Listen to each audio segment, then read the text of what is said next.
Bon, 5h30, je pense qu'on va commencer. Juste pour être sûr, est-ce que le monde m'entend?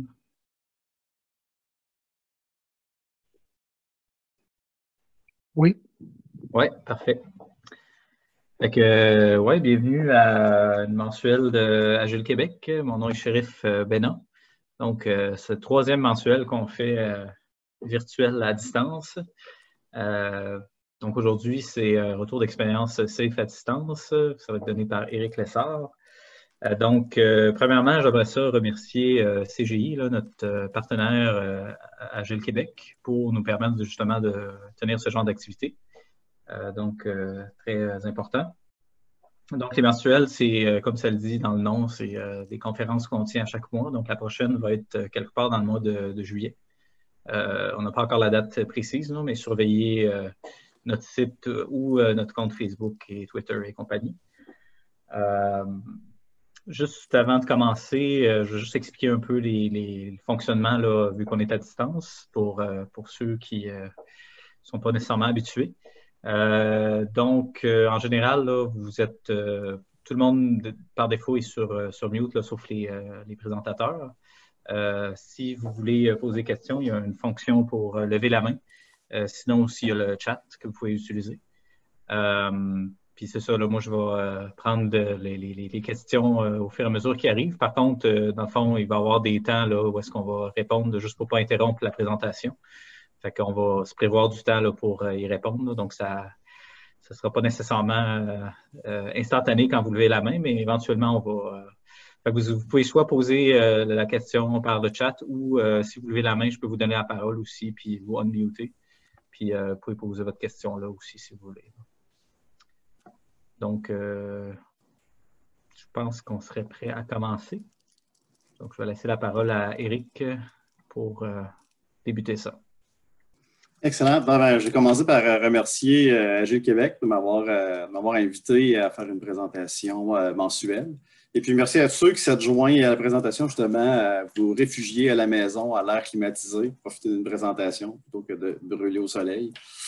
Alors, la présentation de ce soir, c'est un retour d'expérience safe à distance. Il y a plusieurs éléments de la conversation d'aujourd'hui qui vont être utiles à d'autres formes d'activités à distance, mais on focus particulièrement sur safe à cause du volume d'intervenants et la complexité supplémentaire là, de certaines activités. Alors, je commence par me présenter. Moi, je suis Éric Lessard, je suis un SPC5. Autrement dit, j'ai ma certification pour être un Program Consultant Safe. Autrement dit, je peux donner des formations Safe. J'ai accès à beaucoup d'outils d'information pour accompagner mes clients, justement, là, qui font un virage vers Safe. Et puis, je démarrais des trains dans autant des organisations publiques que privées, avec des trains de différentes grandeurs, là, autant des trains d'une 60aine, 70 personnes jusqu'à plus de 110, 120 personnes aussi. Là. Alors, c'est des contextes là, un peu variés. Fait que ça représente bien là, la population d'organisations qu'on a ici à Québec. C'est ça, dans le fond, ça fait depuis 2015 que je fais un coach agile et puis ça fait environ 2 ans et demi là, que je gravite quand même assez proche de tout ce qui entoure Safe et puis les trains agiles. Pourquoi on est passé à distance? Parce que le monde a changé. Dire, le dessin qu'on voit dans le coin ici, je pense que vous l'avez tous peut-être même un peu trop vu. Mais c'est vraiment un accélérant, disons, dans la transformation qu'on vit en ce moment, qu'on est tous confinés puis qu'on vit en accéléré là, la transformation numérique, non seulement dans nos habitudes personnelles, mais aussi dans nos habitudes professionnelles. Puis ça vient avec un lot de défis pour tous ceux qui vous soutiennent, pas juste pour vous. C'est sûr qu'on est empathique envers chacun qui est à la maison, qui fait son travail à distance, qui voit son quotidien changer. Mais il y a des organisations au complet qui ont changé autour de vous pour rendre ça possible et puis s'assurer qu'on tire un maximum de valeur là, du temps que vous investissez là, avec beaucoup d'énergie, beaucoup de passion pour les organisations. Quand on parle particulièrement de SAFE pour s'adapter à distance, j'ai 4 grands pans, disons, qu'on va adresser ensemble. Le premier, c'est un survol de SAFE pour être sûr que On part d'une bonne base commune. On va y aller quand même assez rapidement. Ce n'est pas une formation SAFE aujourd'hui, c'est vraiment le strict minimum pour partager le retour d'expérience. On va parler d'un concept qui s'appelle la dextérité numérique. Ça va jeter un peu les bases pour le reste du matériel qu'on va couvrir, mais vous allez voir que c'est un must dans la conversation qu'on essaie d'avoir autant dans la transformation numérique que dans les accompagnements qu'on fait aussi. Alors, tac, ici, on va y aller dans l'ordre. Alors, le survol de SAFE, juste à main levée parmi les participants, combien parmi vous ont déjà été exposés à SAFE ou ont participé à des activités d'un train SAFE?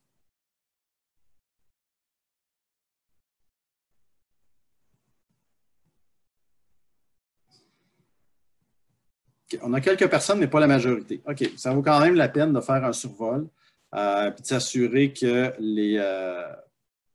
les contextes, en fait, le contexte va être donné pour que vous ayez une compréhension de qu'est-ce que ça représente comme défi de passer en mode à distance avec SAFE. Alors, quand on veut construire un train SAFE, la première chose qu'on fait, c'est qu'on a des équipes agiles, souvent des équipes Scrum. Dans le cas du client que j'accompagne en ce moment, c'était des équipes Scrum. On a des équipes agiles qu'on va rassembler dans des trains SAFE. Et puis, on va appuyer le train SAFE par une gestion agile. Et puis, qu'est-ce qu'on obtient avec ces trois ingrédients-là? On apprend de l'alignement, de la confiance, puis des résultats.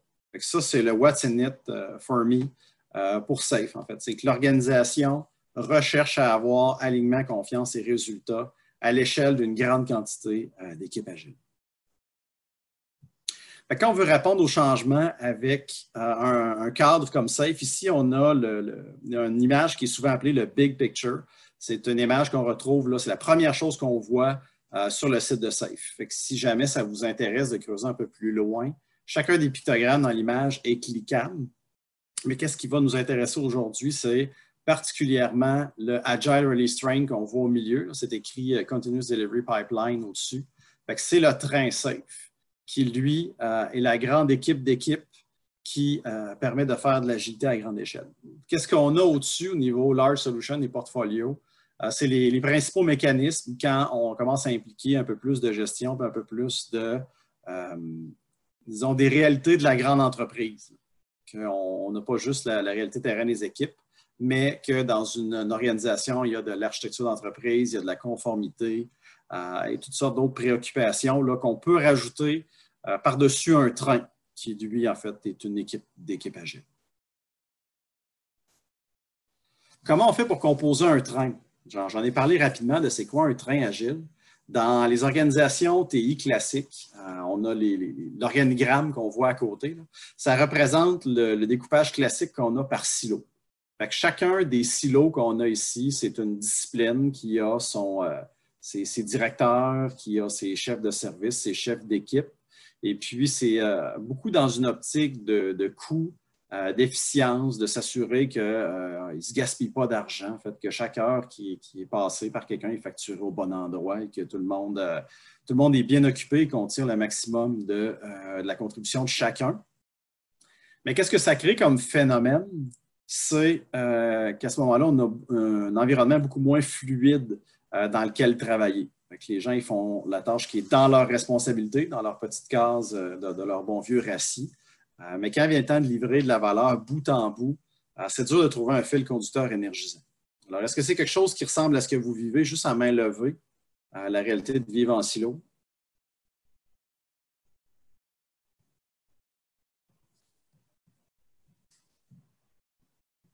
On a quelques mains levées. On a des gens qui vivent ça un peu plus que tantôt. Il y a un peu plus de gens qui vivent en silo que de gens qui vivent dans des trains. Puis en fait, qu'est-ce qu'on fait quand on assemble un train? Ce qu'on veut, c'est s'assurer de rassembler les gens dans un réseau qui travaille ensemble. Alors, on va piger dans chacun des silos pour rassembler notre équipe d'équipe. Fait que notre train, ça va être une équipe autoportante qui va contenir, oui, des équipes de développement agile, mais qui va contenir aussi des spécialistes, parfois même des spécialistes dédiés qui vont faire partie de la grande équipe train. Parce que souvent, en bonne vieille gestion de projet, On va avoir nos, exemple, un spécialiste en sécurité qui va peut-être se faire promettre 0,1 ressource dans une équipe, 0,2 ressources dans une autre, 0,3 ailleurs. La somme de ces petites fractions-là, ça justifie que dans mon silo sécurité, ben, j'ai une personne à temps plein qui travaille pour l'organisation, peut-être plusieurs. Puis, mais quand les équipes en ont besoin, c'est très difficile de mettre la main sur ces gens-là pour collaborer.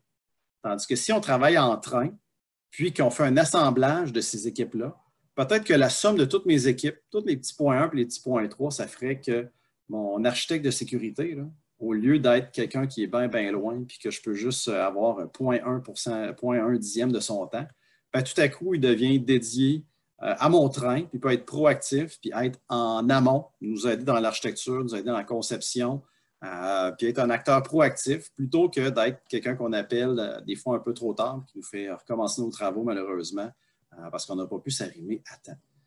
L'exemple de l'architecte de sécurité, c'en est un parmi tant d'autres, mais c'est applicable à toutes sortes de services qu'on trouve en silo pour éviter le fractionnement et s'assurer qu'on est focus sur la livraison de valeur.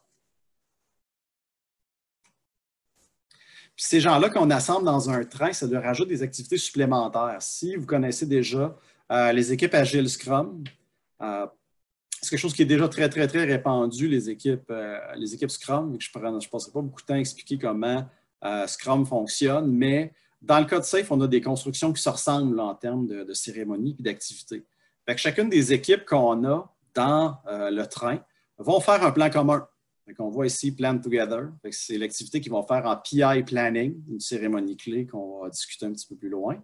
Ensuite, les intégrations et puis les itérations sont synchronisées, cadencées ensemble pour s'assurer qu'on ne fait pas juste des incréments d'équipes, mais on fait un incrément toutes les équipes ensemble.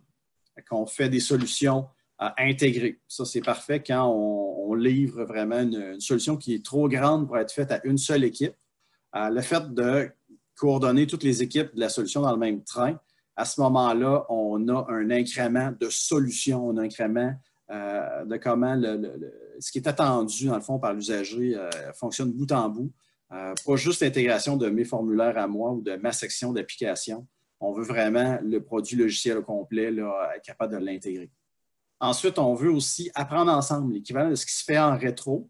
On voit le petit ENA, Learn Together. C'est un moment où on fait ce que les équipes Scrum font aussi. On fait la revue démo, mais ça porte un autre nom parce que cette fois-ci, c'est à l'échelle d'un train entier.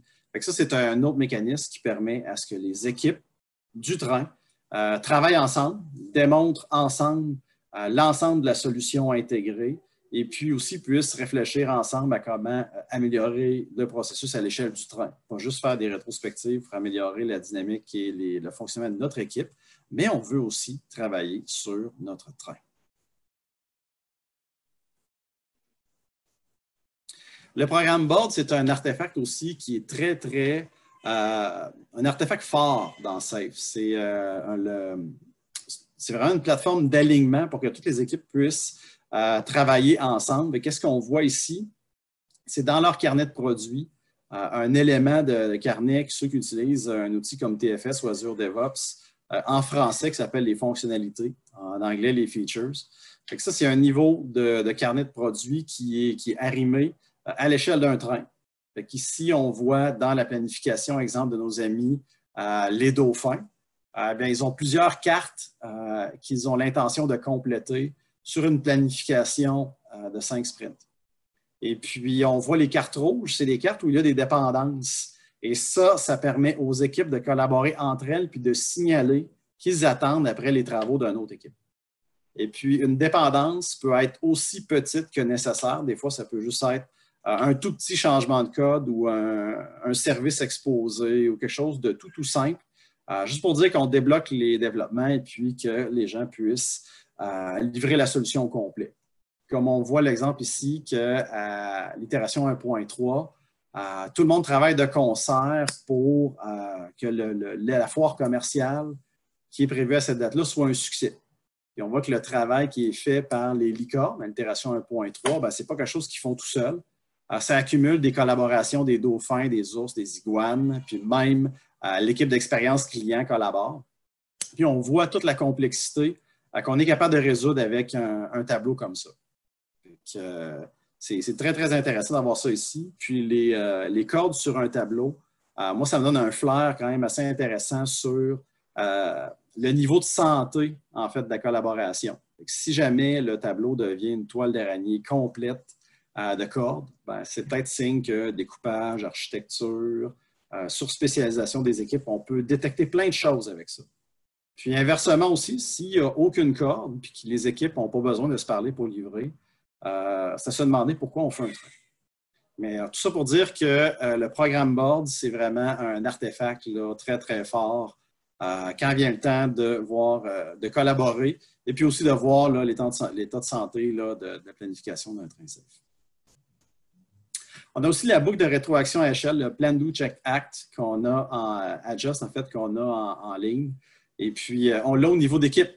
Fait que les cérémonies Scrum, c'est un peu comme le thermostat, la santé de l'équipe, la santé des travaux de l'équipe, leur engagement. On va l'avoir au niveau du ART. Le ART, c'est l'acronyme pour dire un train, Agile Restrain. Fait que le train aussi a sa boucle d'apprentissage, sa boucle de rétroaction. Et puis, si on est dans un monde multitrain, qu'on a une solution qui prend plusieurs trains pour être livrée, on a encore une fois une boucle d'apprentissage. Ce qui est important de comprendre, c'est que ce qui fait la magie d'une équipe Scrum, le fameux Inspect and Adapt, les trois piliers, là, transparence, inspection, adaptation, c'est vrai au niveau équipe, c'est vrai au niveau d'un train, c'est vrai à l'échelle d'organisation aussi. Et SAFe comprend ça et nous offre justement des mécanismes pour que ce soit possible. Est-ce qu'il y a des questions à date sur le survol SAFe? Je sais que c'est très, très haut niveau et que ça ne sera pas l'ambition d'être une formation SAFe, mais c'est vraiment juste un survol. Est-ce qu'il y a des... Ouais, il y avait Louis qui avait la main levée. Là. Je ne sais pas si tu avais une question. Je peux t'unmuter aussi.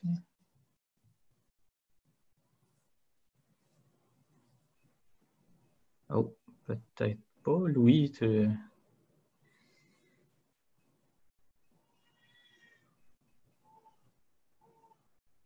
OK, c'est bon. Excellent. Alors, à ce moment-là, on pourra reprendre avec la suite.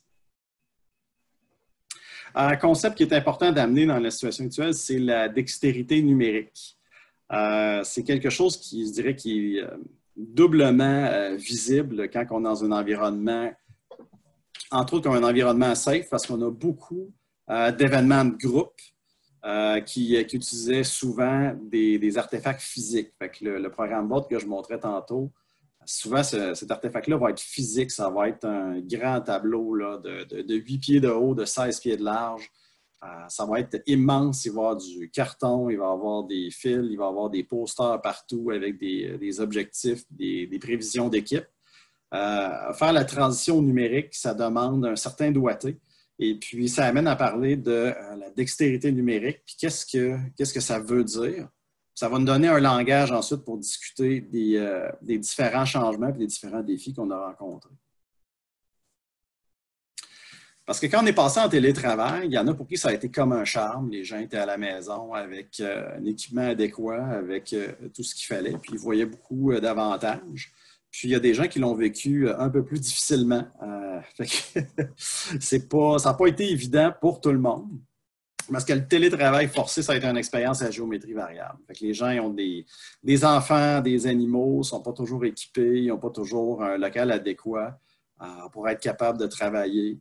C'est difficile de maintenir un 9 à 5 quand la période où les écoles étaient fermées, les garderies, 2 parents à la maison, des fois, il fallait se relayer pour s'assurer que tout fonctionne rondement à la maison. C'était difficile de faire un authentique 9 à 5 ou 8 à 4, dépendamment de votre environnement de travail.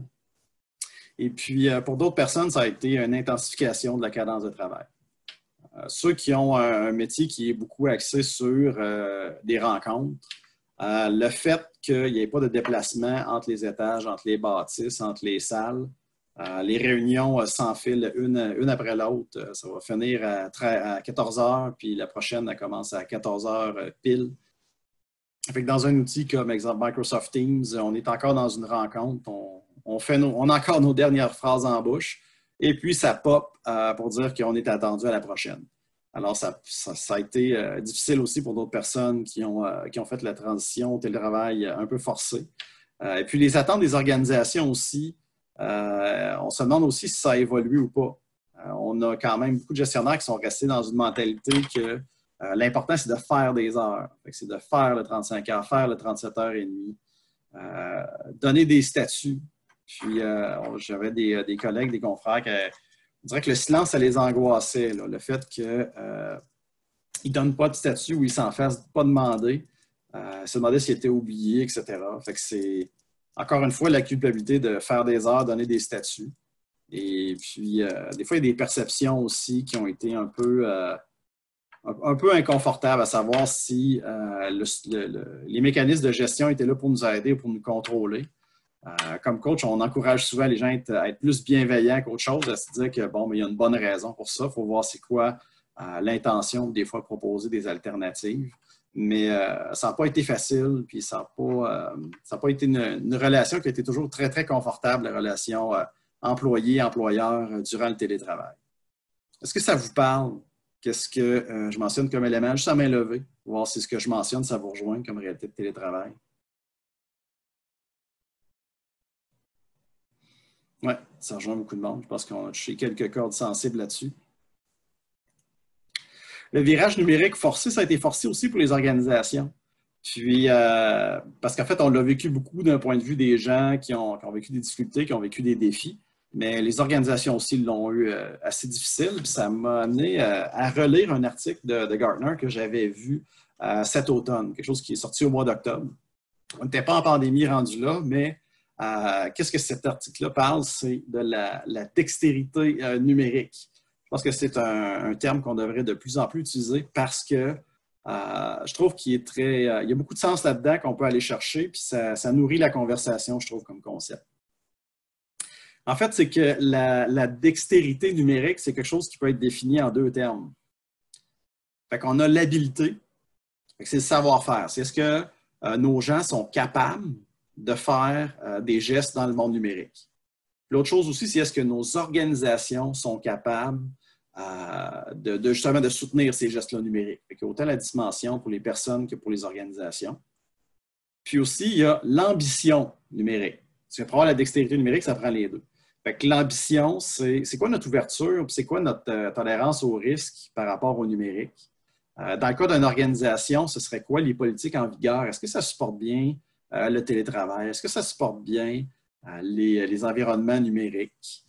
Est-ce que l'infrastructure est là pour que ça se passe bien? Est-ce qu'on a l'intention de bonifier ou de rajouter de la flexibilité à nos politiques, nos infrastructures pour faciliter le travail numérique? Puis aussi, on a au niveau des individus les doutes et les intérêts concernant la permanence des pratiques.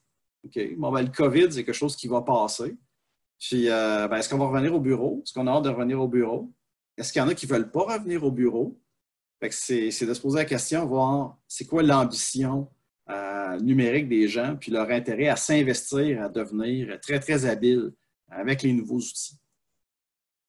Ça ici, c'est une petite matrice que j'avais trouvée intéressante qui vient de l'article. Ça met en relation l'ambition numérique, l'habileté numérique, au niveau autant des working abilities, c'est au niveau des personnes, des travailleurs, puis au niveau de digital business, c'est l'organisation en tant que telle. Puis on se rend compte que l'ambition, c'est beaucoup une question de mentalité. C'est est-ce que les travailleurs ont la croyance que la technologie, ça va augmenter nos capacités, est-ce que ça va augmenter nos compétences, puis notre impact? Puis comme organisation, c'est est-ce qu'on considère que le virage numérique, c'est un gain d'efficacité? Puis est-ce qu'on est prêt à prendre des risques ou à essayer des nouveautés pour tirer profit du numérique? C'est comme si on avait plusieurs mentalités qui s'affrontaient. L'article ne va pas jusqu'à aller là parce que, en fait, la notion de COVID n'était pas encore en vigueur. Il y a plein d'autres articles de Gartner sur le COVID, mais je n'ai pas trouvé de relation entre cet article sur la dextérité et puis le COVID en tant que tel. Mais j'ai discerné un peu deux profils principaux. Il y a quand même une menace des téméraires numériques parce qu'il se met à avoir une expérimentation rapide puis non sécuritaire. On a beaucoup de nouvelles activités, beaucoup de nouvelles cérémonies qui n'étaient pas faisables à distance encore. Et puis, il y a comme une course à trouver le bon outil pour le faire. Ça, ben, ça met du stress sur nos collègues qui n'ont pas le même niveau de dextérité que nous, qu'il y a des nouveaux outils qui popent à chaque semaine. Au niveau des entreprises, ça crée des enjeux de sécurité parce que ce n'est pas tous les outils qui sont robustes et qui sont conformes aux politiques de l'organisation. Ça génère de la charge de travail, puis ça peut ouvrir la porte à des cyberattaques là, si on n'est pas prudent. Fait que c'est quelque chose qui est apparu avec la nécessité de collaborer numériquement plus efficacement, une augmentation de l'expérimentation, mais pas toujours dans des conditions sécuritaires. Une autre chose qui est apparue aussi, c'est les freins numériques. Fait que c'est les gens que la seule chose qu'ils pensent, c'est faire comme avant, mais à distance. Comme si on voulait juste survivre le temps du COVID, puis ensuite, après le COVID, bien, tout va revenir comme avant. Fait que là, qu'est-ce qu'on va faire? Bien, en essayant de faire comme avant, avec des outils qui ne sont peut-être pas dans la bonne nature pour faire comme avant, peut-être que nos processus existants ils vont être moins efficaces et vont ralentir.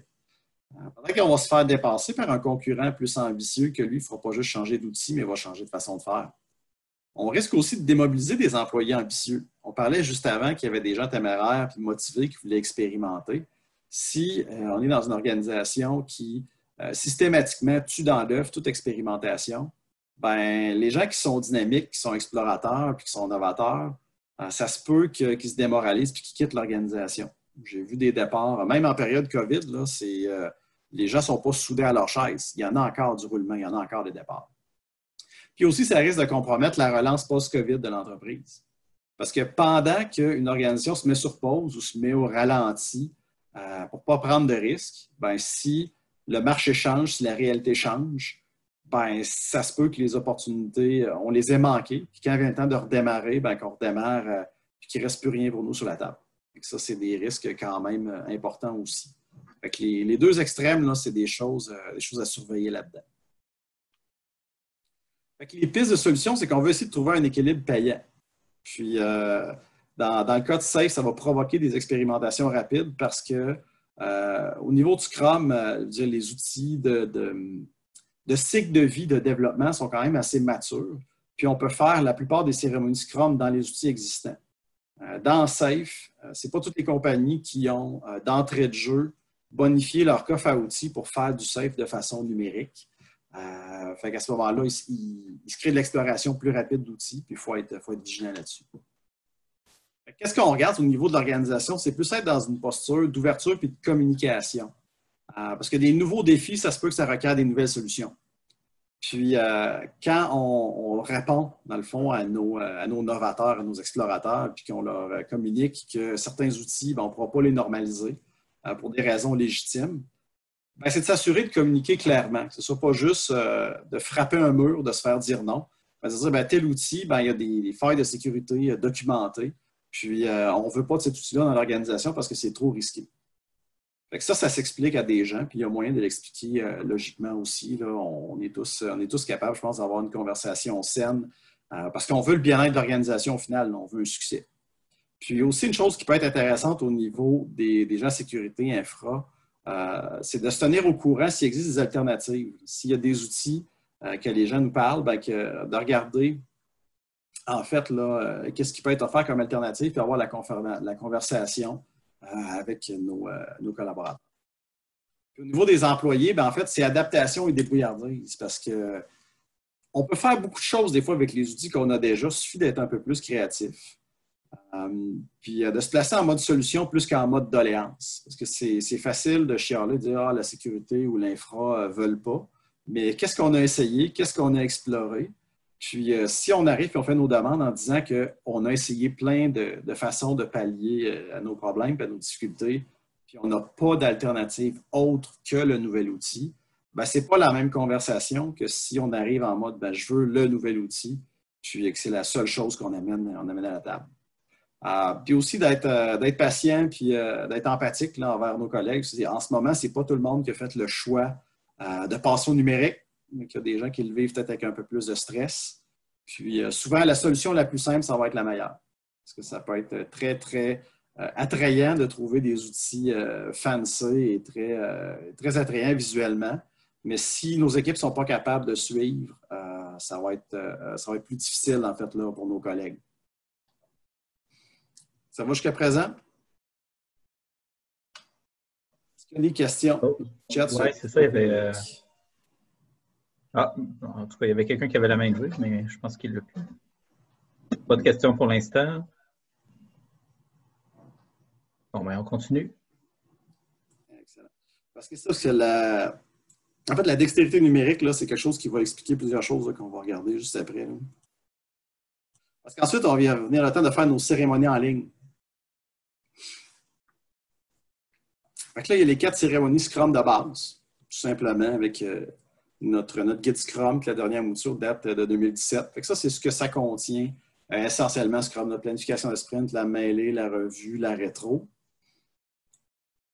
Puis, chacune des cérémonies qu'on a dans Scrum, la plupart là, peuvent être faites à 90% avec des outils d'ALM existants, que ce soit Jira, Azure DevOps. C'est d'ouvrir les tableaux d'équipe puis de regarder qu'est-ce qui se passe là, dans nos plannings, dans nos mêlées quotidiennes, dans nos revues de sprint, en fait, là, les différents rapports, Velocity Bound Down, on peut tout avoir ça directement dans l'outil. Même chose avec les démos. Donc, si notre logiciel, c'est un logiciel web, on fait notre démo puis on partage l'écran, on partage à tout le monde. On peut même enregistrer les démos pour un partage plus tard. Fait que ça, il n'y a quand même pas de grande révolution. C'est sûr que c'est un changement au mode de vie de faire du télétravail en général, mais en termes Scrum, c'est pas là qu'il y a les gros changements là, qui peuvent demander des efforts d'adaptation. Quand on arrive avec un train safe, là, à ce moment-là, on a beaucoup plus d'acteurs qu'avoir un Scrum Master, un Product Owner, puis d'avoir une équipe. On va avoir notre RTE. Notre RTE, c'est lui qui s'occupe des cérémonies du train, c'est notre servant leader. C'est comme le Scrum Master en chef. Ça, c'est la personne qui a probablement le plus besoin de dextérité numérique quand on commence à faire du safe à distance, parce que cette personne-là va être très sollicitée. Et puis, comme quand on le fait en personne, du safe, le RTE, c'est souvent la personne vers qui tout le monde se tourne quand on veut savoir comment va fonctionner le train, les cérémonies, les arrimages.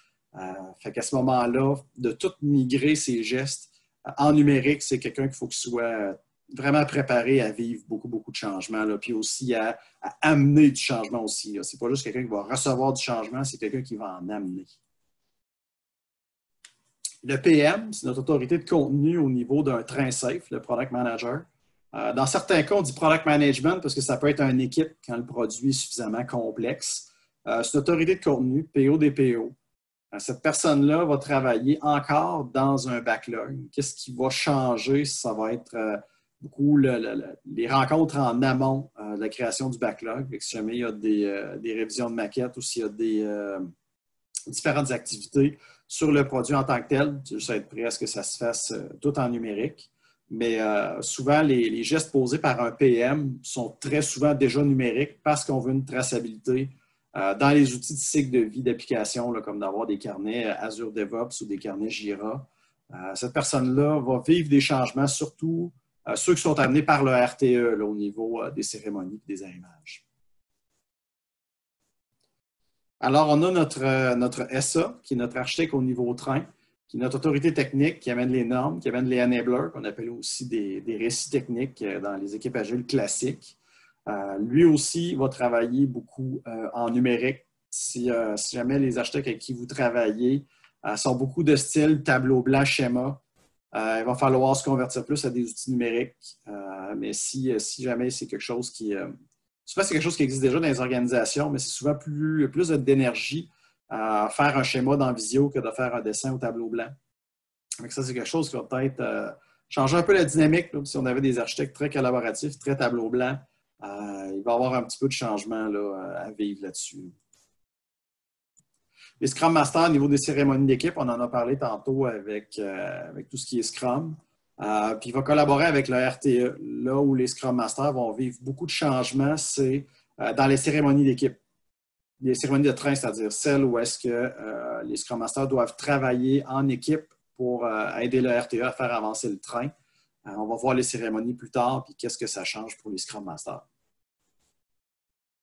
Et puis pour les Product Owners, nos PO, un peu comme dans le même style que le PM, leurs outils sont souvent déjà numériques.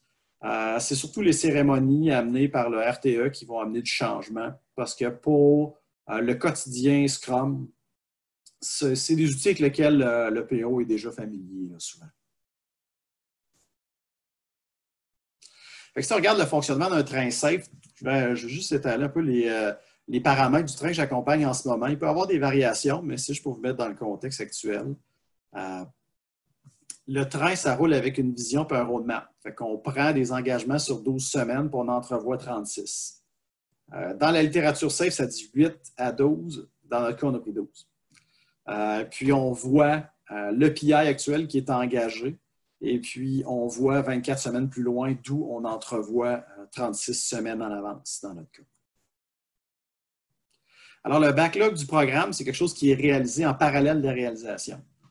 Contrairement à un projet agile, quand on travaille avec un train safe, le backlog n'a pas le même cycle de vie.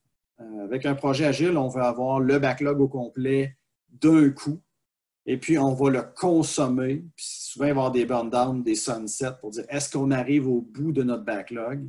Dans le cas d'un train safe, eh bien, on a une vision 36 semaines, mais on a un backlog 12 semaines et un peu plus, mais on n'a pas un backlog de 36 semaines ou un backlog d'un an en avant de nous qu'il faut brûler au complet. Le backlog évolue en parallèle avec le train. La préparation PI Planning, ça aussi, ça change quand même pas mal dans un train safe. Quand je parlais du RTE tantôt, le PI Planning, c'est l'élément phare de Safe. On a des clients qui trippent tellement sur le PI Planning qui nous ont demandé de faire un PI Planning, puis il n'y avait même pas de train. Pour vous donner une idée à quel point ça marque l'imaginaire comme activité. Mais ça a tout son sens dans Safe parce que c'est une activité d'alignement, de ralliement et de mobilisation qui demande beaucoup de logistique parce qu'on le fait tous ensemble. Fait que si c'est un train de 100 personnes, ben, le PI Planning va avoir 100 personnes plus des gens que j'appelle la parenté. C'est des spécialistes qui nous appuient, des services partagés. C'est pas rare que dans un PI Planning, on se retrouve à 120, 140 personnes. Puis ça, dans le monde numérique, ça change beaucoup. L'exécution du PI, en fait, un peu comme il y a la mêlée quotidienne dans Scrum, dans le cas de Safe, on a plus des mêlées thématiques qui vont aller à différentes fréquences. Comme le Art Sync, ça vient classiquement de Safe, PO Sync, SM Sync aussi. Art, c'est Agile Release Train Sync, c'est la synchro à l'échelle de tout le train, s'assurer que tout le monde travaille ensemble. Dans le cas qui nous concerne, c'est une fois par semaine, le Art Sync. PO SM Sync, dépendamment de la taille du train, des fois c'est ensemble, des fois c'est séparé. On parle d'une fréquence après 2 fois semaine. Il y a une synchronisation des PO entre eux. Fait que si mon train a une dizaine d'équipes, je vais avoir une dizaine de PO qui vont devoir se synchroniser entre eux pour être sûr que tout le monde est aligné sur les mêmes besoins et la même compréhension du carnet. La même chose avec les Scrum Masters qui ont travaillé ensemble pour s'assurer que la collaboration fonctionne bien entre les équipes. S'il y a des bloquants inter-équipes, qu'on les soulève et qu'on collabore ensemble pour les régler. ArchSync, c'est la synchro d'architecture, quelque chose qu'on a rajouté chez ce client-là. Ce n'est pas quelque chose qui est complètement exotique. J'ai d'autres collègues chez d'autres clients qui le font. Puis le Management Sync, c'est quelque chose qu'on avait rajouté pour un autre train qu'on avait fait dans la même organisation. Mais dans le deuxième train, on ne l'avait pas mis. On avait des mécanismes d'amélioration continue qui fonctionnaient bien en personne avec les tableaux et les outils qu'on avait. Mais avec le travail à distance rapide et forcé qu'on a eu, c'est devenu payant de ramener une synchronisation entre la gestion et le train pour régler, avoir un focus beaucoup plus important sur les bloquants et avoir des conversations plus directes. C'est quelque chose qu'on a eu de besoin finalement là, de l'ajouter. Et puis l'Inspect and Adapt, ça c'est le moment qui contient la système démo. C'est là qu'on mesure nos différents indicateurs puis qu'on fait de l'amélioration continue du train. À ce moment-là, le système démo, c'est une démo là, à l'échelle au complet de tout le train puis qu'on montre la solution bout en bout. Est-ce qu'il y a des questions jusqu'à date? Vous pouvez lever la main ou y aller sur le chat. Non, tout est bon. Excellent. Fait que si on a l'agenda classique d'un PI planning, je disais tantôt qu'un PI planning, ça peut être jusqu'à 100 personnes dans la même salle qui font 100, 120, 140 personnes dans la même salle qui font un exercice de planification. C'est un moment qui est très, très dense, qui demande beaucoup d'énergie. L'agenda classique est sur 2 jours. On a essayé de le garder sur 2 jours, puis on a eu vraiment beaucoup de difficultés. Dans notre cas, le management review en fin de journée, on a dû le faire le lendemain matin parce que certaines équipes n'avaient pas complété complètement leur planification. On va voir un peu plus loin pourquoi on a eu ces délais-là. Mais quand on regarde ce qui s'est partagé comme expérience et ce qui s'est partagé dans mon réseau de collègues, c'est qu'en étant à distance, on se permet beaucoup plus de flexibilité dans l'horaire. Il y a des choses qui peuvent être enregistrées, visionnées sur demande. Il y a des activités qu'on va laisser les équipes faire plus à leur cadence. Puis, je n'ai pas d'agenda détaillé parce que c'est quelque chose qui est en mouvement là, dans le cadre de l'accompagnement que je fais en ce moment. On a une proposition, on va la mettre à l'épreuve, mais c'est pas... il n'y a rien qui dit que cet agenda-là va être final à long terme. On est en mode expérimentation. Exemple, là, comme les présentations business, on va probablement les enregistrer, les faire la veille et les enregistrer. Fait que ceux qui veulent avoir live vont venir la veille du jour 1. Puis ceux qui ne peuvent pas venir la veille du jour 1 pourront l'écouter en libre service là, à un autre moment. On a aussi des cas où est-ce que la flexibilité d'horaire que le télétravail amène, il y a des gens qui commencent beaucoup plus tôt à travailler. En ayant un agenda où est-ce qu'on ne commence pas le travail d'équipe avant 10-11 heures le matin, on manque peut-être des opportunités là, de faire avancer les travaux. À ce moment-là, en mettant les présentations et les introductions la veille, puis le jour 1 commence selon le biorhythme des équipes, ça va nous permettre d'avoir peut-être une journée 1 qui finit plus tôt, qu'on soit capable là, cette fois-ci de faire le management review le jour 1 vraiment des travaux d'équipe en tant que tel, les team breakouts. Le programme board qu'on a ici, je n'ai pas mis de photos des tableaux physiques ni électroniques de mon client, justement, pour des raisons de confidentialité, mais un tableau physique, là, ça ressemble à 95% à ça. Plus des posters autour où est-ce qu'on a les objectifs, qu'on a des risques, des bloquants, différentes informations par rapport au train. Mais grosso modo, c'est à peu près à ça que ça a l'air. Puis, dans le cas de l'accompagnement en ce moment, on est passé à un outil qui s'appelle LeanKit. Ça ici, c'est une capture d'écran qui vient du site du fournisseur. Encore une fois, pour des raisons de confidentialité, je ne montrerai pas le backlog de mon client. Mais on voit ici que tous les ingrédients de base sont là. Fait qu'on voit qu'on a chacun des corridors par équipe. On voit le découpage en itération. On voit les cartes avec une légende de couleurs qu'on peut personnaliser. Puis, on a les cordes aussi, qui est un artefact clé là, qui permet l'alignement. Puis, je vais vous dire franchement, j'ai été impressionné par les capacités de l'outil. Parmi les stress qu'on avait de passer en mode à distance avec Safe, c'était le niveau de pression qu'on allait mettre sur la performance des outils. Imaginez si vous êtes dans une situation où est-ce que dans un même tableau, vous allez avoir une centaine de personnes qui vont lire, naviguer, éditer en même temps. Je dirais qu'on a eu un certain stress jusqu'à ce qu'on le voit en vrai. Puis en vrai, l'outil a tenu la route. Ça a été super robuste. Il n'y a pas eu... il n'y a personne qui s'est plaint d'avoir perdu de l'information, d'avoir enregistré quelque chose qui n'a pas été enregistré dans le tableau final, d'avoir des problèmes de mise à jour, de ne pas voir l'information, d'avoir des mauvais temps-réponse pendant les manipulations. Ça a super bien marché. La personnalisation de l'outil est suffisamment riche qu'on puisse mettre tous les types de cartes requis, tous les corridors, les zones pour mettre les informations requises. Notre RTE a travaillé très, très fort pour produire le tableau. Quand je disais que le RTE, c'est un individu qui non seulement reçoit le changement, mais mène le changement. Dans notre cas, ça a été impressionnant de voir aller notre RTE qui a fait un excellent travail là-dessus. Justement, là, à l'issue du PI Planning, il y a eu de très bons mots par rapport au RTE par rapport aussi à tout ce qui s'est fait comme tableau, comme outil. Ça a été un des points forts, là, je dirais, du virage numérique safe là, dans notre cas. Dans les bons coups, il y a le tableau Linkit, le tableau commun. Le temps de préparation, il y a eu beaucoup d'énergie d'investi, non seulement par le RTE, mais par tous les gens autour de lui. La gestion de premier niveau qui était quand même pas mal impliquée pour s'assurer que ce soit un succès. Aussi au niveau des coachs, on avait des coachs qui étaient disponibles pour se déplacer dans différentes zones d'équipe pour assurer que tout le monde est bien soutenu. Aussi, on a travaillé avec Microsoft Teams. Fait qu'on avait une équipe dédiée juste pour l'événement. Fait qu'on a invité des gens pour l'événement. Fait que tous ceux qui avaient à être dans le PI Planning ont été invités dans l'équipe.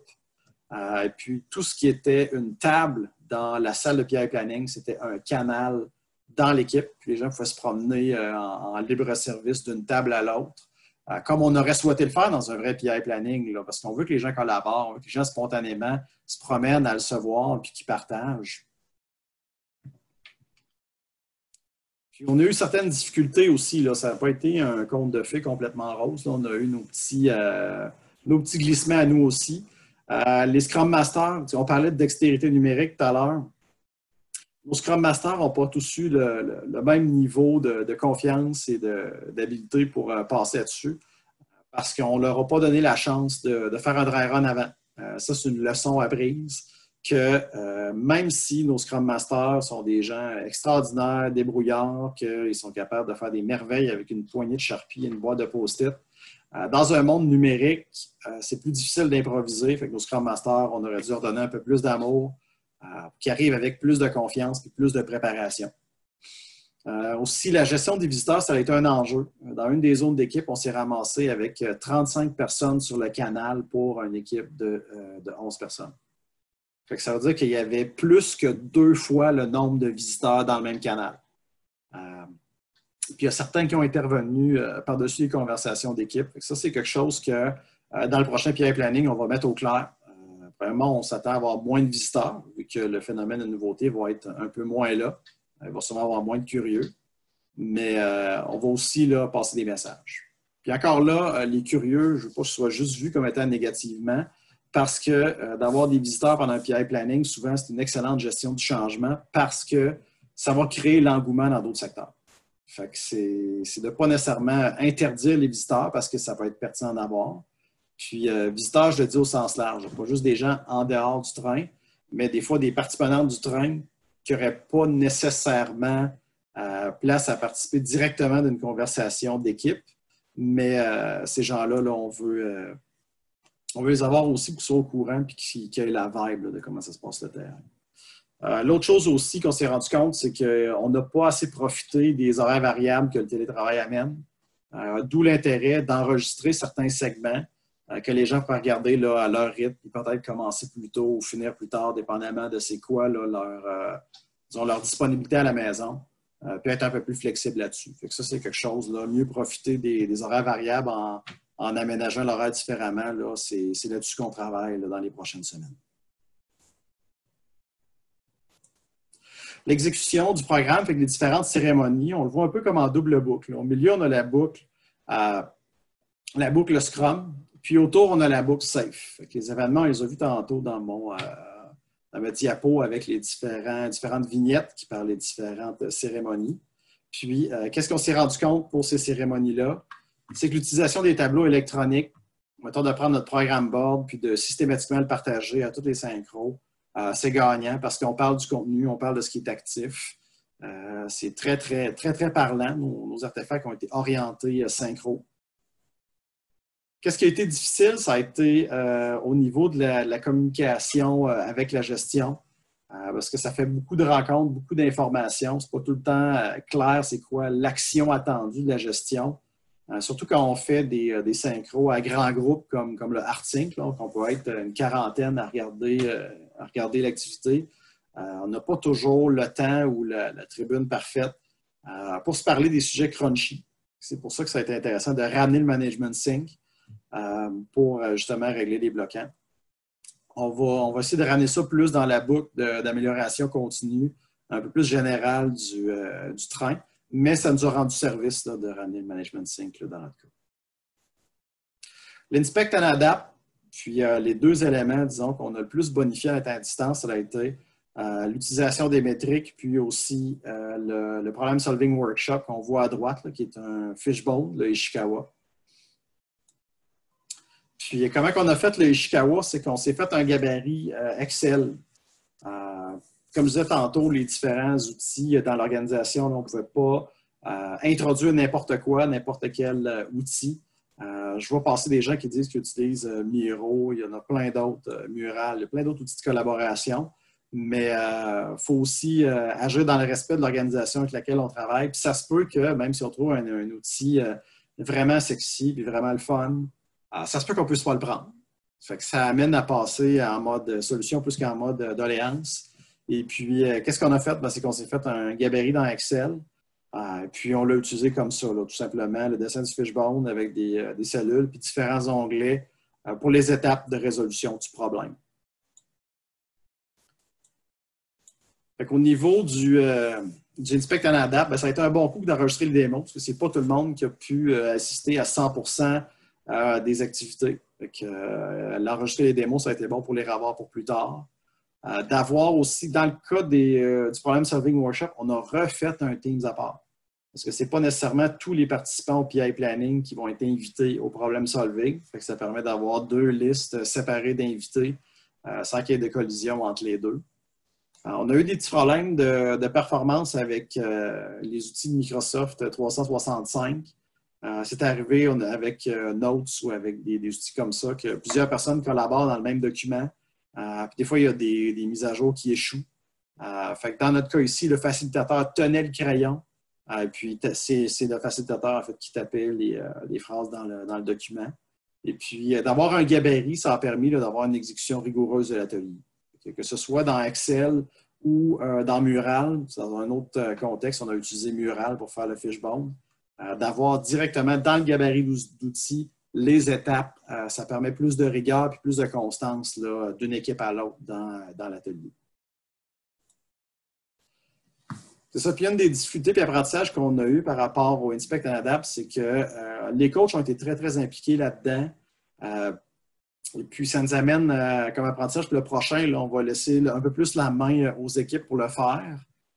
C'est sûr que le stress de la rapidité du virage, ça nous a amené des fois peut-être à prendre le crayon pour aider, pour s'assurer que l'événement est un succès.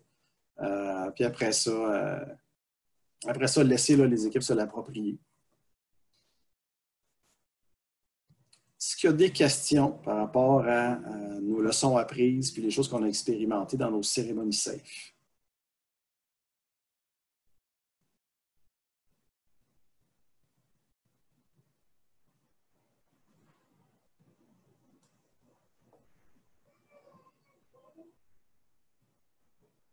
On ne voit rien passer dans le chat. IP iteration, dans notre cas, c'est plus. L'IP iteration se fait en une semaine, ce n'est pas une itération complète. C'est pour ça que nos activités, on pourra se permettre de réaménager l'horaire, parce qu'en fait, dans la semaine qu'on a, le lundi, on fait le Inspect and Adapt. Au milieu de la semaine, on va se donner 3 jours pour faire le PI Planning. Et puis, la dernière journée, là, ça va être une journée là, encore où on est de l'ajustement. Et puis, la journée qu'on rajoute en amont du 2 jours classique, il va y avoir des différents événements là, de partage qu'on va faire pour s'assurer que tout le monde a l'information d'affaires, mais aussi l'information architecture, etc. Fait que c'est quelque chose qu'on aménage. Mais on n'a pas l'IP iteration au complet dans cette implémentation-là.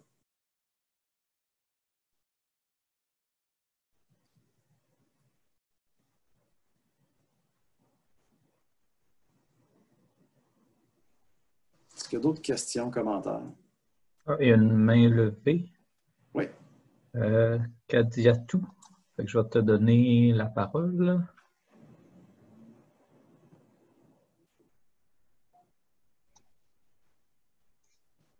Vous m'entendez? Oui. Ah, là, on t'entend. Oui. Bonjour, une petite question. En fait, au niveau de l'organisation des PI, Est-ce que vous avez des organisations qui ont organisé les cérémonies de PI sans avoir de programme board pour l'identification des liens entre les différentes fonctionnalités? Je dirais que c'est tellement important d'avoir un programme board que moi, je verrais mal comment on peut s'en passer. J'ai un collègue du côté de Montréal que son client a fait uniquement le PI Planning dans Jira sans avoir un programme board. Et puis après coup, là, on s'est rendu compte que la gestion des dépendances, là, ça ne s'est pas fait jusqu'au bout. Disons que c'est ça le danger, là, qu'en fait, que ce soit une occasion où chaque équipe fasse son plan à elle, mais que le plan du train, lui, ne soit pas complet. Parfait, merci. Puis, ça, j'ai un collègue qui m'avait partagé aussi que chez un de ses clients, où est-ce que c'était quand même assez limitatif au niveau des outils, le PI Board était fait carrément dans Visio. C'était un document Visio. Et puis, c'était pas tout le monde, c'était pas les 150 personnes qui allaient dans le Visio. Il y avait quelques représentants seulement là, qui allaient altérer le Visio. C'était pas parfait, c'était pas aussi fluide qu'on l'aurait souhaité, mais au moins, on avait le programme board, on avait une visibilité sur les dépendances. Parfait, parce que moi, mon impression, c'est que si on fait un PI et qu'au final, on n'a pas quand même un tableau board, j'ai l'impression qu'on vient de perdre un peu une utilité, en fait, du PI, pourquoi on le fait. Parce que si on ne l'a pas, c'est difficile de faire des rencontres de synchro pour s'assurer est-ce qu'on a des enjeux pendant les cycles ou pas du tout.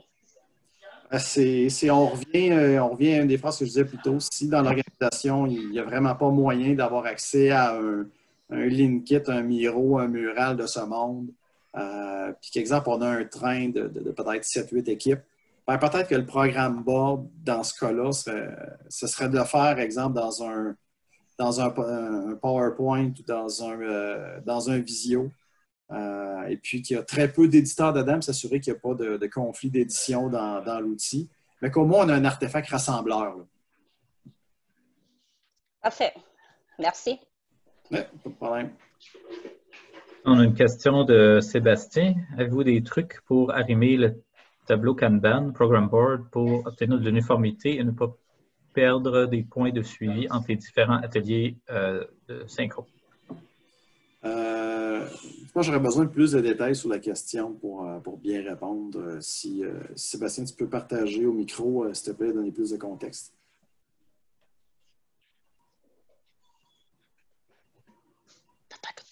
Va mettre une camisole. Va prendre un t-shirt léger. Est-ce que Sébastien, tu as le micro? Ah, tu n'as pas de micro. OK. Ben, si tu peux juste rajouter une ou deux phrases pour compléter. Parce qu'en fait, qu'est-ce que je veux savoir, c'est qu'est-ce que tu cherches à uniformiser?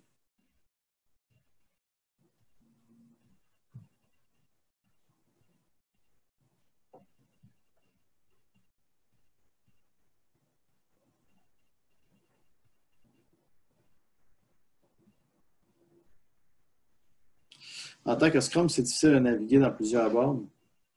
En fait, le programme board, qu'est-ce que ça fait? C'est que ça prend le niveau feature, parce que dans Safe, le carnet, il y a plusieurs niveaux. Le carnet d'équipe va contenir des récits. C'est le niveau avec lequel l'équipe va travailler. Puis les récits, ils viennent de fonctionnalités qui ont été découpées. Puis c'est important que l'intrant du train, ce soit des fonctionnalités, puis les équipes s'alimentent de ces fonctionnalités-là.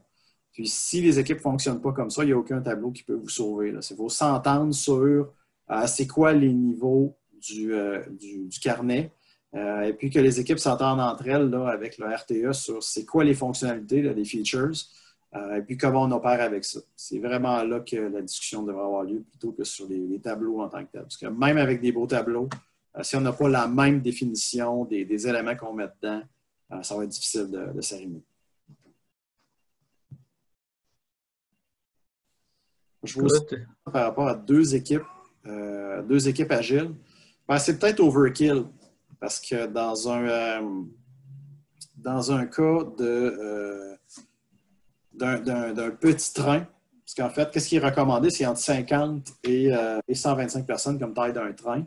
Puis il y a une taille minimum. Pourquoi? Bien, parce qu'on rajoute minimum 3 rôles de leadership. Fait que ça veut dire qu'on rajoute 3 personnes qui ne contribuent pas directement, qui ont juste des rôles de synchronisation. On rajoute des cérémonies supplémentaires où est-ce que les leaders de premier niveau des équipes, en plus de faire toutes leurs cérémonies Scrum, ben, ils vont se taper 2 ou 3 cérémonies assez fréquentes supplémentaires. C'est peut-être overkill là, pour du 2 équipes. Point de vue de l'investissement d'énergie que ça va demander à l'organisation. OK, sinon on a Marthe. Je vais te donner la parole. Puis juste donner du contexte, le chiffre 50, ce n'est pas un chiffre là, en béton que si on a 49 personnes, on ne lance pas un train. Moi, j'ai vu un train qui contenait 36 développeurs. C'était 6 équipes de 6. Puis avec la parenté, ça faisait 60 personnes. Fait que de ne pas juste regarder le chiffre dans l'absolu, mais de voir qu'est-ce que ça veut dire là, en termes d'effort. Est-ce que je peux poser ma question? Oui, vas-y. Tu as dit, Eric, on travaille avec de grandes et de moins grandes arrimages au niveau du train safe. Dans le cas où c'était vraiment un grand train, est-ce que les différentes cérémonies safe ont toujours suffi? Ou si par exemple, 2 ou plusieurs équipes ont vraiment beaucoup de dépendance, est-ce que c'est déjà arrivé qu'on a dû combiner avec d'autres méthodologies, comment je pourrais dire, d'agilité à moyenne échelle comme le SAFe, pas le SAFe, mais le Nexus ou le LESS? On n'a pas été dans ces avenues-là. On a rencontré ce problème-là, mais ce n'est pas l'avenue qu'on a pris. Qu'est-ce qu'on a fait, en fait, c'est que le Scrum de Scrum, il y a un Scrum de Scrum sur 2, qui est dans le fond le SM5, là, où on a invité des lead dev des équipes.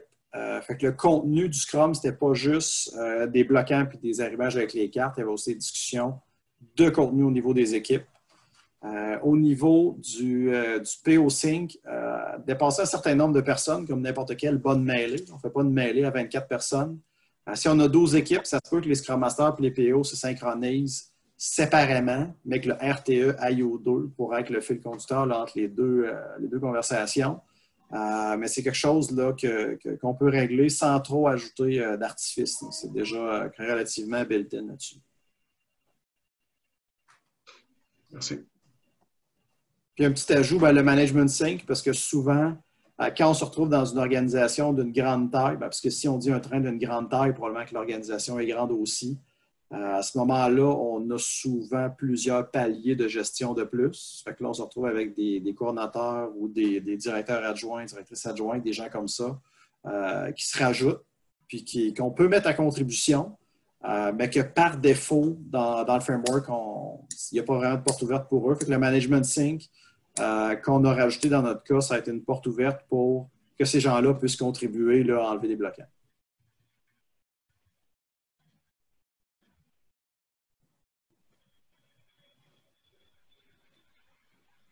Good. Autre question? Les indicateurs. Oui, je viens de voir passer dans le chat la question sur les indicateurs.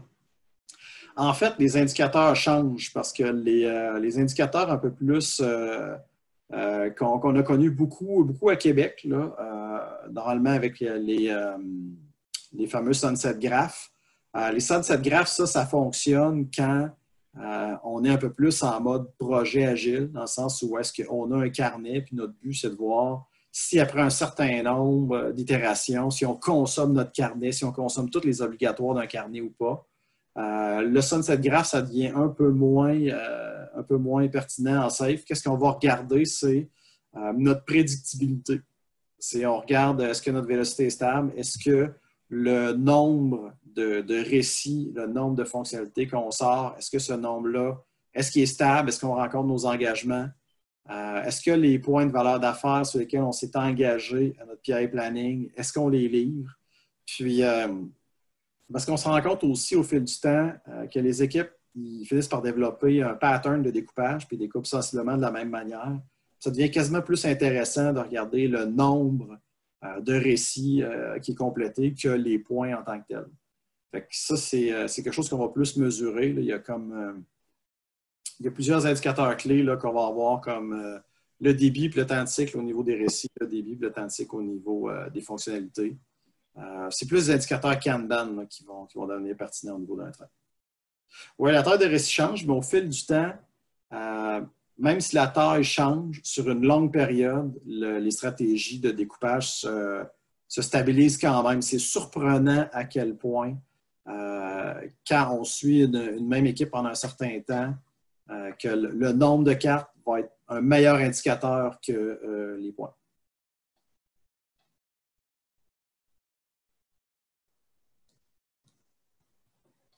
Ça, c'est quelque chose qui pourrait faire l'objet d'une conférence au complet à elle seule sur les indicateurs. Je pense qu'on ne passera pas plus de temps là-dessus, mais ça pourrait être une idée pour une prochaine conférence. Une question sur le programme board. Qu'est-ce qu'on a dessus? C'est de niveau features. C'est niveau fonctionnalité. Fait que, classiquement, dans Safe, il y a 3 niveaux dans le carnet de produits. Il y a le carnet au niveau des équipes qui va contenir des récits, ce qu'on connaît tous. Au niveau d'un train, d'où viennent nos récits? C'est des fonctionnalités qui ont été découpées en plusieurs récits. Et puis, qu'est-ce qui alimente notre train? C'est un ou plusieurs épiques qu'on va découper en fonctionnalités au fil du temps.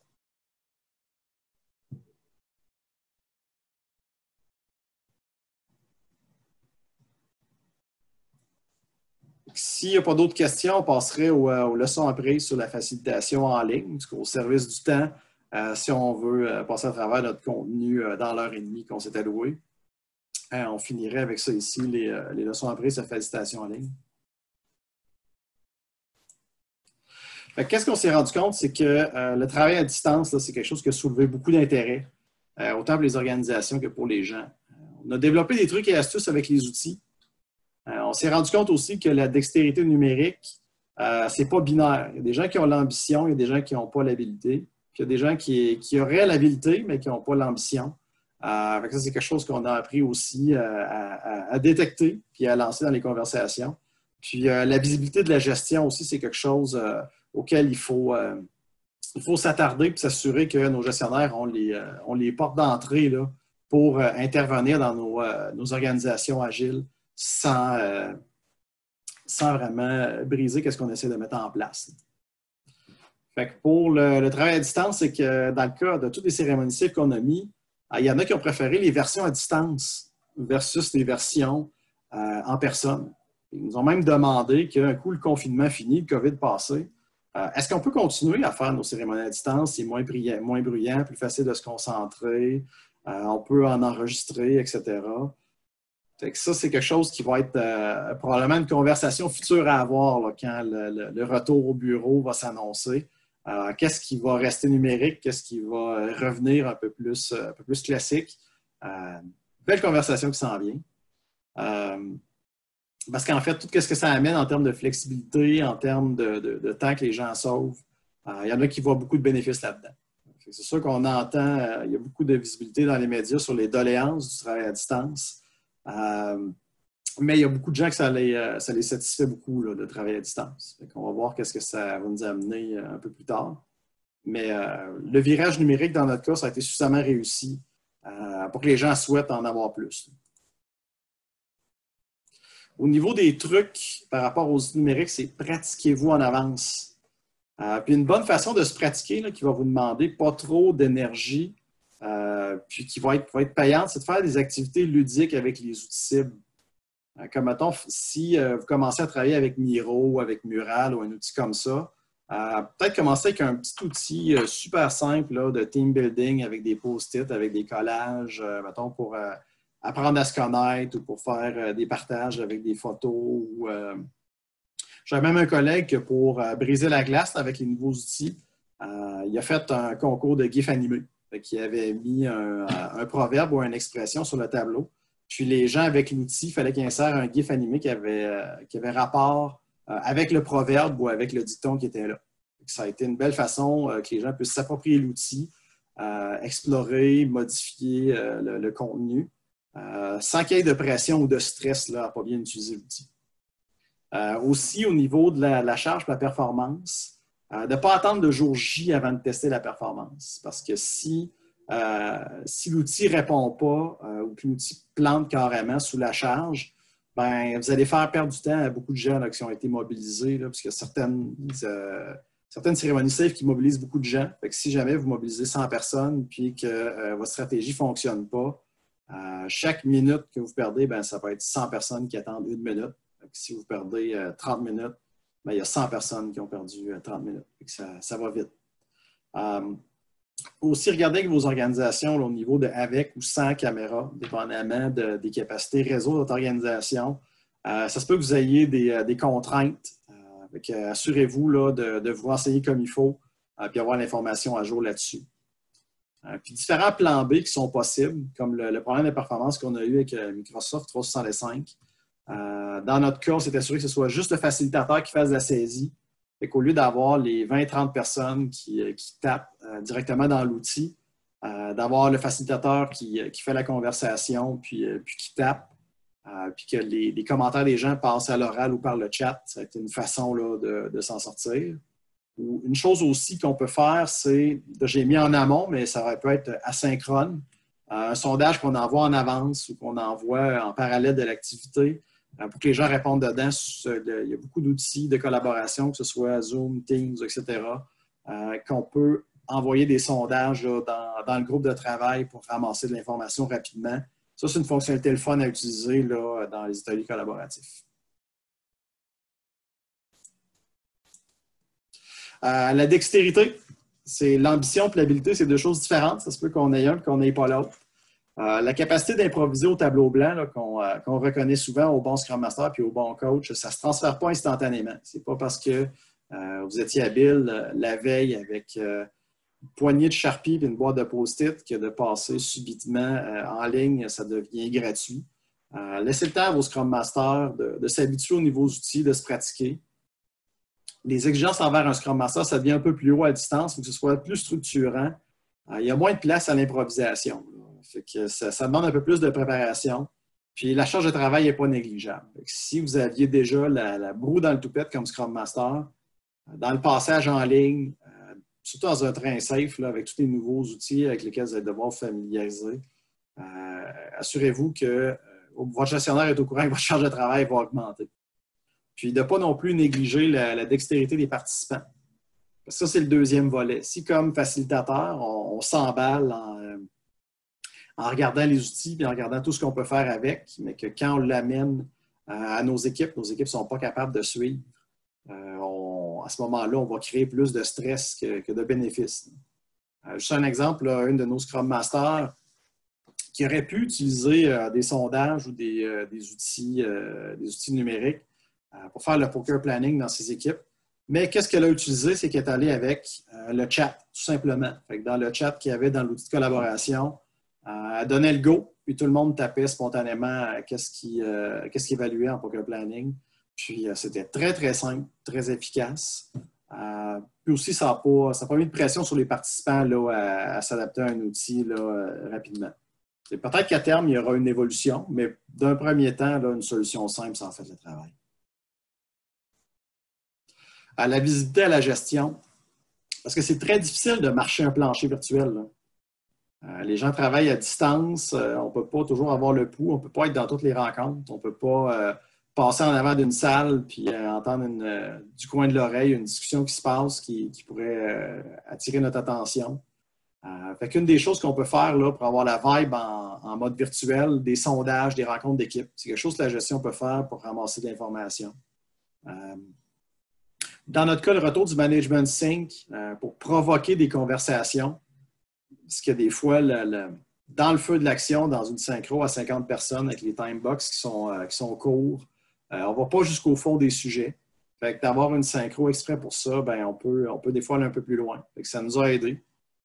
Probablement qu'on va ramener ça, comme je disais un peu plus tôt, dans notre mécanisme d'amélioration continue un peu plus général là, du programme. Mais le Management Sync, là, ça nous a sauvé plusieurs mots de tête là, dans les dernières semaines. Puis aussi, la visibilité sur les enjeux des bloquants, là, ça, c'est la porte d'entrée pour que la gestion puisse nous aider. Parce qu'en fait, le rôle qu'on veut que la gestion joue dans un monde agile, c'est de s'assurer, de gérer le système et de s'occuper des bloquants. Puis la responsabilité des équipes pour s'assurer que la gestion a toutes les poignées pour agir, c'est de rendre visibles ces blocs-enveloppes, des escaladés.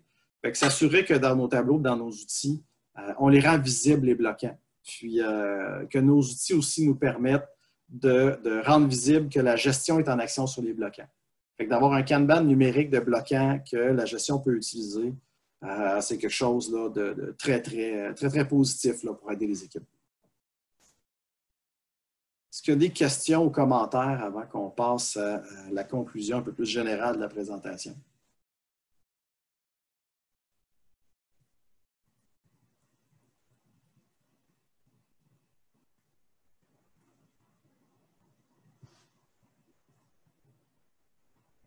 On va prendre le silence comme poursuivons ensemble. En conclusion, le mot de la fin, c'est plus des pensées pour la suite qu'un résumé de ce qu'on vient de se dire. C'est qu'en tout et partout, là, pour qu'un virage numérique, comme on a vécu avec notre virage safe à distance, c'est de faire preuve d'empathie. Parce que ce n'est pas tout le monde qui est à la même place, autant les gens que l'organisation. Ce n'est pas tout le monde qui a la même dextérité numérique, là, que ce soit l'habilité d'y arriver ou l'ambition de rendre ça possible. Ce qui est excitant pour certains, ça peut être stressant pour d'autres. Fait que c'est toujours aussi de garder ça en tête. Puis d'avoir une mentalité de croissance, là, un growth mindset, que la dextérité, ça peut se développer. Ce n'est pas quelque chose qui est inné. C'est quelque chose avec lequel on peut grandir. Et puis, savoir s'adapter. Fait que de s'assurer qu'on a des espaces sécuritaires pour expérimenter des nouveautés. Essayer un nouveau logiciel sur le réseau du travail avec le laptop de votre employeur, c'est peut-être pas la meilleure place pour utiliser pour la première fois un outil que vous ne connaissez pas. Parce que ça peut vous exposer l'organisation. Peut-être l'essayer sur votre ordi personnel. Si vous ne trouvez pas l'outil assez sécuritaire d'en servir sur votre outil personnel, peut-être ça en dit long sur la confiance que vous avez dans l'outil.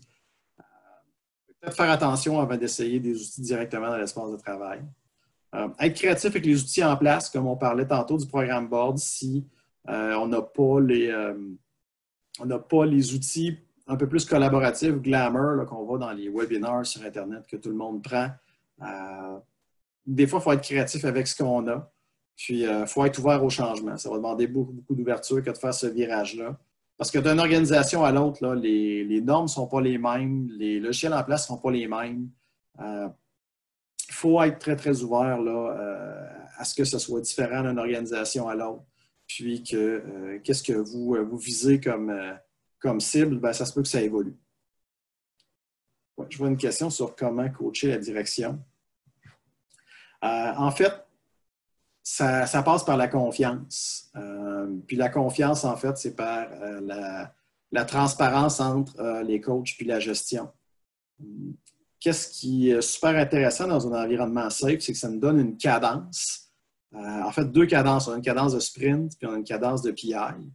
Et puis, nous, on organise des PI de coaching. Puis on se donne des objectifs. Puis on les partage avec la direction. Puis on rend des comptes sur nos objectifs. Fait qu'il n'y a rien de mieux pour gagner la confiance de la direction que de montrer qu'on est capable de prendre des engagements, puis ensuite de montrer si on les a atteints ou pas, puis ensuite d'être de plus en plus constant dans l'atteinte de nos objectifs. Fait qu'on bâtit la confiance, puis quand la confiance est là, là, on peut avoir des conversations de plus en plus intéressantes. Puis là, c'est comme ça qu'on peut faire du bon coaching de gestion.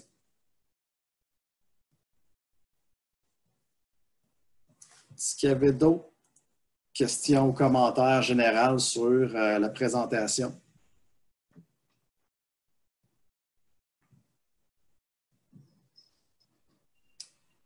Bon. Merci beaucoup, Éric, pour ta belle présentation. C'était super clair. Je sais pas si tu avais une autre slide, là, mais vas-y. Non, mais ma dernière slide, c'est ça. C'est la slide d'au revoir, tout simplement. Merci à tout le monde. Good, merci à toi, là, c'était super clair, puis je pense que c'est très pertinent pour en tout cas le contexte qu'on vit actuellement. Là, donc, merci beaucoup. Ouais, merci, bonne soirée. Bonne soirée tout le monde.